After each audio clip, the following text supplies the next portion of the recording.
आज की ये हिंदी कहानी स्त्री का ससुराल थोड़ी सी इमोशनल है, लेकिन इमोशनल होते हुए भी इसका संदेश बहुत अनमोल है। आपकी आंखें थोड़ी नम करने के साथ साथ आपके दिलो दिमाग पर यह कहानी छाप छोड़ जाएंगी, इसलिए इसे एक बार पूरी जरूर सुनिए। तुम्हें कितनी बार बताया है, मेरे तैयार होने से पहले मेरा नाश्ता तैयार हो जाना चाहिए। शादी के 25 सालों बाद भी मुझे क्यों बार बार एक ही बात बतानी पड़ती है, लता?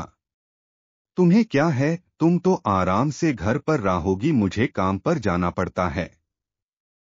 तुम हो कि हमेशा बेवकूफों जैसी हरकत करती हो। अगर तुम यह जानबूझकर करती हो तो याद रखना, मुझसे बुरा कोई नहीं होगा। आज भी प्रशांत का पारा चढ़ा हुआ था।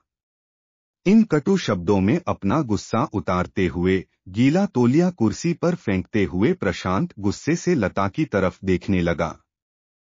लता के लिए प्रशांत का यह बेवजह का गुस्सा कोई नई बात नहीं थी। वह महीने में 3-4 बार ऐसे ही लता पर बरस पड़ता था।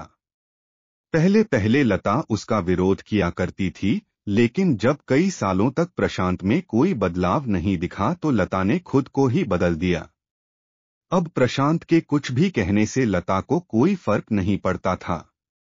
प्रशांत की हर बात वो चुपचाप सिर नीचे झुकाए सुन लेते थी। शादी के पहले 5 साल तक लता ने पूरी कोशिश की थी कि प्रशांत को बदला जाए, लेकिन फालतू का गुस्सा करना और बाद में लता को भला बुरा कहना, यह मानो जैसे उसकी आदत बन गई थी। कोई भी वाद विवाद होता तो प्रशांत सीधा लता को बोल देता, अगर मैं तुम्हें अच्छा नहीं लगता तो क्यों नहीं चली जाती अपने मायके? क्यों रहती हो मेरे साथ? इतना सब कुछ होने के बावजूद लता प्रशांत के साथ रहती थी क्योंकि उसे अपनी बेटी की फिक्र थी।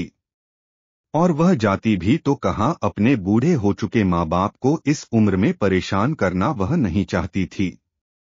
समाज और लोग क्या कहेंगे, यह भी तो उसे देखना था।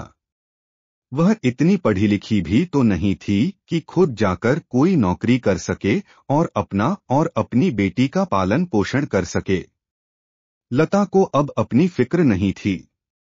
उसको फिक्र थी तो बस अपनी शादी लायक हो रही बेटी की।